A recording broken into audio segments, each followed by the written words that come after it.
بسم الله الرحمن الرحيم. الحمد لله على إحسانه والشكر له على توفيقه وامتنانه، وأشهد أن لا إله إلا الله وحده لا شريك له تعظيما لشانه، وأشهد أن محمدا عبده ورسوله الداعي إلى رضوانه الهادي إلى إحسانه، وصلى الله عليه وعلى آله وأصحابه وإخوانه وسلم تسليما كثيرا كثيرا. أما بعد, prezados irmãos e prezadas irmãs, então vamos agora àquilo que são as ilações que vamos tirar do Hadith de Jibril. O nome daquele Hadith que eu estive a citar, expliquei na íntegra aqui, é chamado por Hadith de Jibril.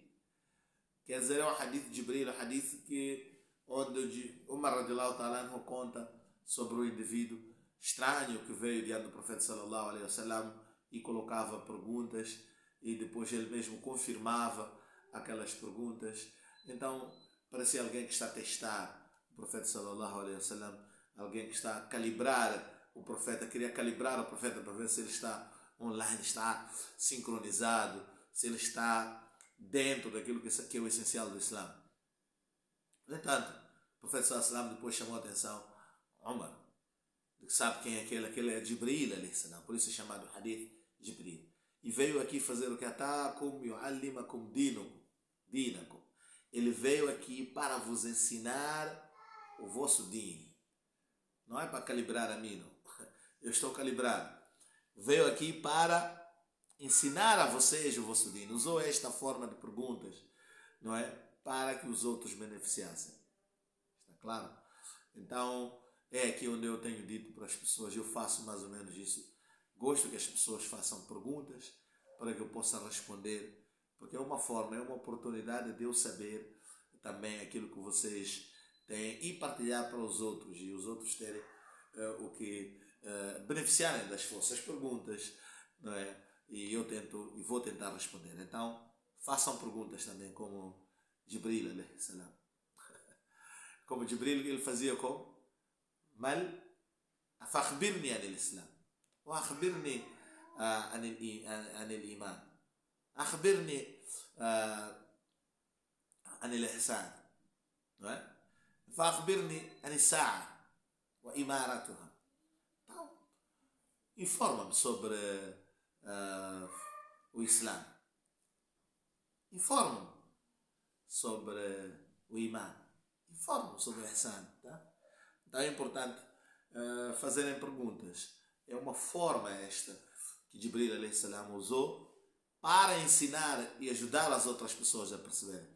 Nestas conversas que eu faço, algumas coisas podem ficar por fora e nós recuperamos quando vêm perguntas. E vamos esta semana tratar este hadith de Jibril e vamos tirar ilações e vamos abrir o hadith. Havemos de ver este hadith aqui. Vamos tentar cobrir o hadith no mais amplo possível, através desses pequenos vídeos de 20 minutos. Ok, então aqui o Islã, aliás, o profeta sallallahu alaihi wasallam resumiu o Islã em 3 categorias. Tá? Primeiro são os aspectos formais do Islã. E esses aspectos formais o profeta sallallahu alaihi wasallam mencionou aqui neste hadith: salat, zakat, hajj, o jejum, está claro? Mas é preciso lembrar que esta lista não é taxativa. Está claro? Ela pode ser e é apenas exemplificativa. Ela é aqueles que são os principais pilares, mas não são os únicos. Por isso que não é exclusivista. Não exclui os outros elementos constituintes ou as outras formalidades do Islã, que são várias. Todos, ao Amirullah, estão dentro desta categoria. Todas as ordens de Allah subhanahu wa ta'ala, tudo aquilo que Allah ordenou, obrigou, ou tudo aquilo que Allah proibiu e vedou de forma específica, então entram dentro do Islã, no sentido lato, no sentido amplo do termo. Está claro? Então, não é apenas esses são os pilares do Islã que foram mencionados aqui. O Islã é composto não só pelos pilares, não é? Mas é composto por várias outras ordens de Allah, não só por esses pilares que foram mencionados aqui, não é, neste hadith. Este é o primeiro aspecto.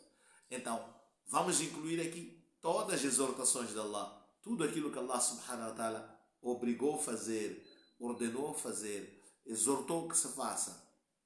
Allah subhanahu wa ta'ala usou aquela terminologia que os fuqahás, quando estão a fazer aquilo que é istinbat al-ahkam, a dedução das normas, tomam em conta awamirullah, al-amru lil-wujub.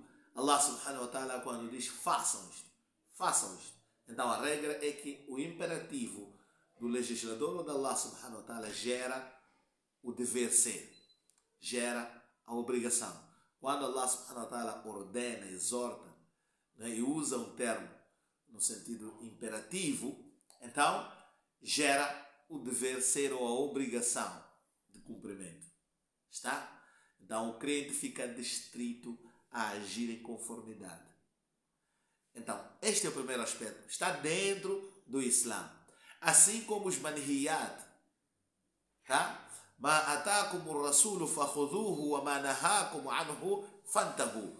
Aqueles aspectos que o profeta trouxe e vos exortou a fazer, sejam, não é, observem esses aspectos. Wa ma nahakum é aqueles aspectos dos quais ele vos vedou, proibiu. Allah subhanahu wa ta'ala proibiu no Corão. O profeta sallallahu proibiu. Então, estes todos os aspectos estão dentro dos aspectos formais do Islã. Está claro? Desses aspectos fazem parte. Então, al-Islam significa submissão no cumprimento daqueles aspectos que são exortados e obrigados por Allah ou vedados. Cumprir no sentido de abster-se dos aspectos que estão vedados pelo Sharia. Esta é a parte formal do Islã. Está claro? Então, a segunda parte deste hadith falava sobre a fé. Então, além estes aspectos, existe uma fé que o indivíduo deve ter. Então, quais são os pilares da fé? An tu'mina billah. Crer em Allah subhanahu wa ta'ala. É por isso, há de ver muitas das vezes isto, a pessoa logo quando entra, diz que quer entrar ao Islã, é apresentado aqueles que são os pilares da fé. Existe um grande livro do Sheikh Aminuddin, que vocês têm visto sempre, não é? A ser publicitado, a ser reeditado, os pilares da fé. Muito importante para nós, e alhamdulillah temos essa sorte de termos à nossa disposição este aspecto. É que esses são os que constituem a fé de um crente. An tu'mina billahi wa malaikatihi. Crer em Allah, crer nos seus anjos, wa kutubihi, nos seus livros, dos demais livros e vários livros que Allah subhanahu wa ta'ala revelou, e os principais, Quran, Taurat, Zabur, Al-Injil, Al-Quran, esses são os principais livros, mas existem muitos outros livros que Allah subhanahu wa ta'ala revelou. Então, crer na informação verdadeira constante em todos aqueles livros e neste último livro que é o Corão. Este é a entrada, são os principais pilares da fé, como chamou nosso Sheikh Aminuddin no seu livro, os pilares da fé. Wal Yawm al-Akhir.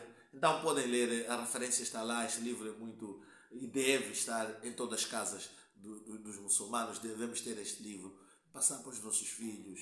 Então este livro é muito importante.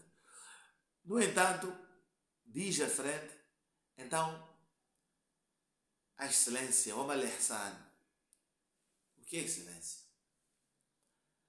Então, a excelência, a perfeição, eu expliquei isto, que é a interseção entre o ponto mais alto da fé com o ponto mais alto da submissão. Então nós temos a submissão, al-iman, aliás, al-islam, os aspectos formais do Islã. Então, a rigorosidade nestes aspectos formais do Islã tem que estar no ponto mais alto, mas também tem que estar no ponto, o que deve estar no ponto mais alto é a convicção de que todos esses atos são feitos porque você está ciente que terá uma prestação de contas haverá o dia do juízo final e você faz aquilo para Allah subhanahu wa ta'ala em conformidade com os ensinamentos do profeta sallallahu alaihi wasallam e dos mensageiros, crer em todos eles, e lá no ponto mais alto há uma intercessão, e combinam esses dois aspectos quando você adora Allah subhanahu wa ta'ala como se estivesse antabud Allah ka'annaka tarah, como se estivesse mesmo vendo Allah subhanahu wa ta'ala. فَإِلَمْ تَكُنْ تَرَاهُ فَإِنَّهُ يَرَاكَ. E se não estiveres a ver, ele está lhe vendo. Este é o ponto de interseção entre as ordens e a fé, onde encontramos e chegamos no ponto ideal em que nós, em qualquer muçulmano, deve estar. E estes dois aspectos, o primeiro e o segundo, não devem estar isolados, cada um sozinhos. Deve haver uma combinação deles, tá? Não devem estar sozinhos e não devem estar em deficiência, quer este, quer este. Então devem ser maximizados, estar no ponto mais alto e combinados, e na interseção desses dois nós chegamos no ponto ideal que um crente deve estar, que é cumprir, mas tendo em conta a existência de Allah e que Ele está lhe vendo. Então, prezados irmãos, aqui nós vamos falar, então, o que é que nós devemos perceber com isto? A lição que eu levava para o Juma de hoje é que no Ibada, nas ordens de Allah subhanahu wa ta'ala, que são várias, não é? Em todos, e eles que estão, esses aspectos formais do Islã, estão espalhados pelo Din completo. Eles são o caminho do Islã, a Sirat al-Mustaqim. Que Allah subhanahu wa ta'ala, quando diz Ihdina Sirat al-Mustaqim, orienta a senda reta. A senda reta é esta, onde estão todos esses Jawamirullah, não é? Imanhiyat. Todas essas exortações de Allah subhanahu wa ta'ala e proibições estão neste Sirat al-Mustaqim, que Allah subhanahu wa ta'ala trouxe em cada salat, em cada rakat que nós fazemos de salat. E em cada rakat que nós fazemos de salat, nós pedimos que estejamos dentro da orientação deste Sirat al-Mustaqim. Ihdina Sirat al-Mustaqim. Allah orienta-me a senda reta. A senda reta é esta. Aquilo que é proibido, aquilo que é exortado. E Allah subhanahu wa ta'ala deixou claro isso. Está claro? Deixou claro isto no Din e nós devemos procurar seguir. Então, ao seguirmos isso que está as ordens de Allah, e essa rata é um caminho, não é? É um caminho, é esta forma, esta parábola, esta forma que o profeta Islam usou para descrever o Din como um caminho, mostra que ele não é praticado apenas nos locais de culto, nas mesquitas, dentro dos masjids. Não, ele é aplicado na vida inteira, no caminho do indivíduo, no seu caminho. Então, em todos os aspectos da vida, em qualquer posição que você estiver, então tem lá exortações de Allah subhanahu wa ta'ala. Quais exortações? Ordens e proibições. Está claro? Então são essas as prescrições de Sharia. Nestas prescrições, em todos os aspectos da vida, há que refletir. E eu dizia no Jumá que então os nossos ibadat, os nossos rituais, todos eles, aqueles que são essenciais, salat, zakat, som, o jejum e o hajj, eles são os principais rituais que Allah subhanahu wa ta'ala estatuiu, que eu chamo de terapêuticos, que devem ter um efeito terapêutico na vida da pessoa, devem corrigir, reformar o caráter da pessoa, devem influir no dia a dia, devem se manifestar as consequências disso, devem se manifestar na sua interação com as pessoas, com a criatura, com as criaturas, e quer com Allah subhanahu wa ta'ala e com os demais. Deve refletir lá. E eu refleti sobre o versículo onde Allah subhanahu wa ta'ala diz o quê? Inna salata tanha anil fahsha'i wal munkar. O salat, por exemplo, ele faz o quê? Ele impede, ele veda, afasta a pessoa dos atos vergonhosos e dos atos obscenos, da pouca vergonha, fahsha, obscenidade. Então, quer dizer que o salat, ele deve polir o caráter do crente. ele deve lapidar a pessoa. Ele não deve lhe manter assim como você nasceu, no seu estado natural. Não deve, quer dizer, estado natural, digamos, não deve lhe deixar nas influências que você tem ou como você aparece ao Islã. Porque nós sabemos que a pessoa nasce pura.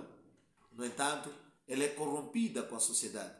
Não é? Então o profeta sallallahu alaihi wasallam diz que nós todos nascemos naquilo que é chamado de quê? Nesse estado puro, original de ser, imaculados. Todos nascemos puros. E, no entanto, é a nossa sociedade que nos torna isto, aquilo. Nós sofremos influências do nosso mundo. Mas quando nós nos submetemos, quer dizer, nós voltamos para trás e nos submetemos às ordens de Allah, então é preciso que essas ordens e esses rituais comecem a ter um efeito sobre nós. Então eles devem começar a nos tornar cultos com a civilização e cultura do Islã. Nós devemos ser influenciados, devemos ser lapidados, devemos deixar de ser aquela matéria-prima, não é? E se tornarmos uma matéria, não é? Aquilo que dizem o que é refinada.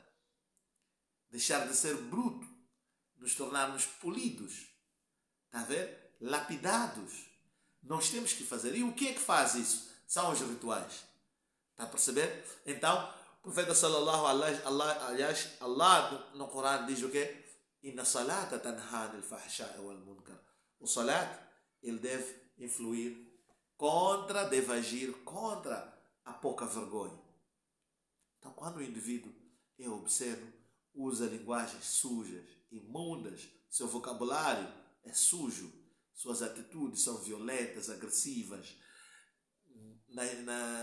nas suas relações com as pessoas, com a sua família, é violento com sua esposa, insulta, usa linguagem violenta, bate, violência doméstica, não tem uma boa forma de educar seus filhos, não sabe conversar com eles, senão zanga, berra. Esta ainda não sofreu influência ou lapidação do Din. Não está a ter efeito terapêutico o Islã. Aqueles rituais do Din não estão a corrigir esta pessoa. Está claro?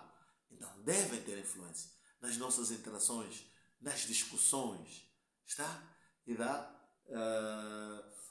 وإذا خاصم فجر.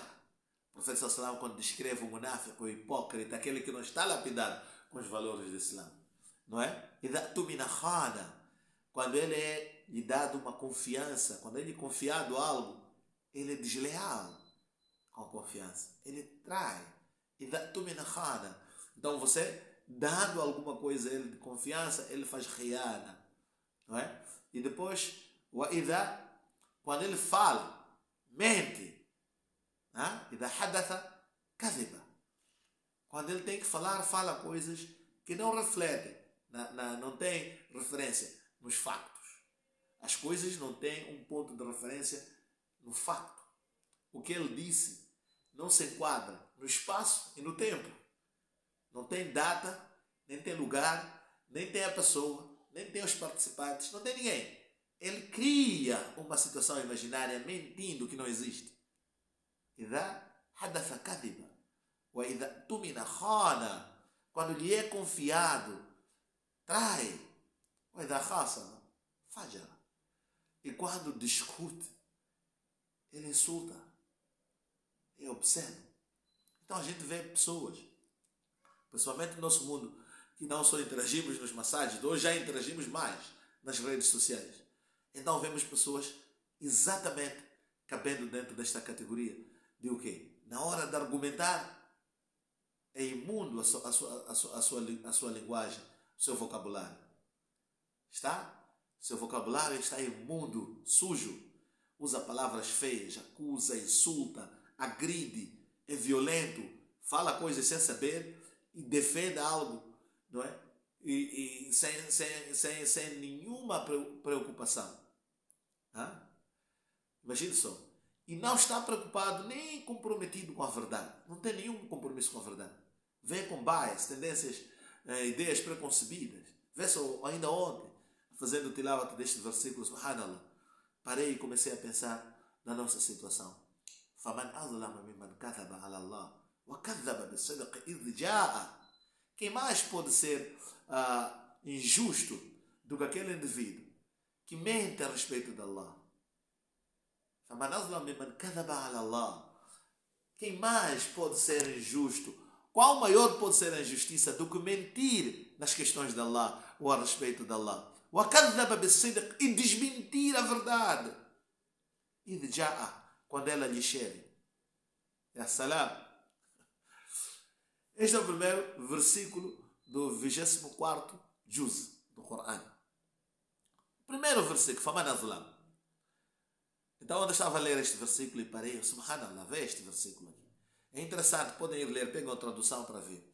E temos aí algumas, Sheikh Aminuddin traduziu o Corão, alhamdulillah. Tem o Munir, tem o Samir Al-Hayyak. Então tem esses tradutores, e o Samir, tanto como o Sheikh Aminuddin, também são muito conhecidos aqui entre nós. Vão lá ler, pelo menos para perceber, ver o significado deste versículo. E para ir para frente, não só por aí, podem continuar um bocado. فَمَنْ أَظْلَمَ. Qual maior pode ser o injusto? Quem mais pode ser tão injusto como aquela pessoa que mente a respeito de Allah? وَكَذَّبَ بِالصِّدْقِ. E desmente a verdade. إِذْ جَاءَ. Quando ela lhe chega. Subhanallah. E o pior, não somente mentem usando linguagem, não só desmentem a verdade, acusam aquela pessoa que transmite a verdade com coisas das suas cabeças, infundadas. Acusam, apenas acusar porque você quer defender uma agenda. Não estão comprometidos com a verdade. Então, quando se explicam aqueles que são as ordens de Allah, os rituais de Allah, as formalidades de Allah, este Islã, o que é preciso fazer é submissão.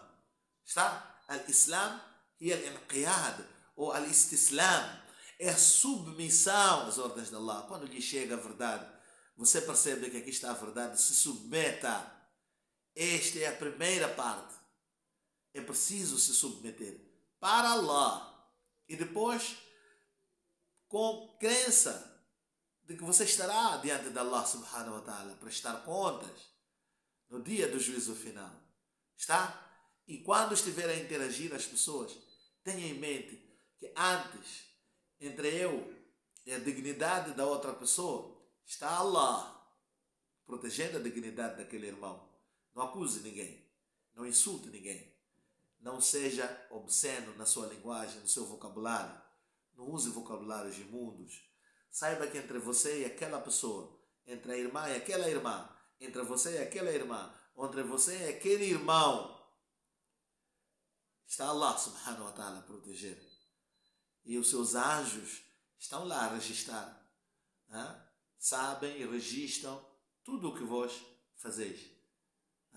Kiraman katibin ya'lamuna ma taf'alun. Kiraman katibin, sabem tudo o que vós fazeis. Está claro? Então esta era a mensagem que eu tentei passar no Jum'ah. Mas é interessante, não é, que eu falei não só sobre este lado prático da fé, está claro?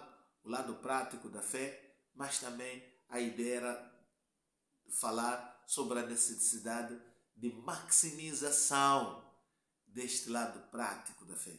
Então no próximo vídeo vamos falar desta maximização.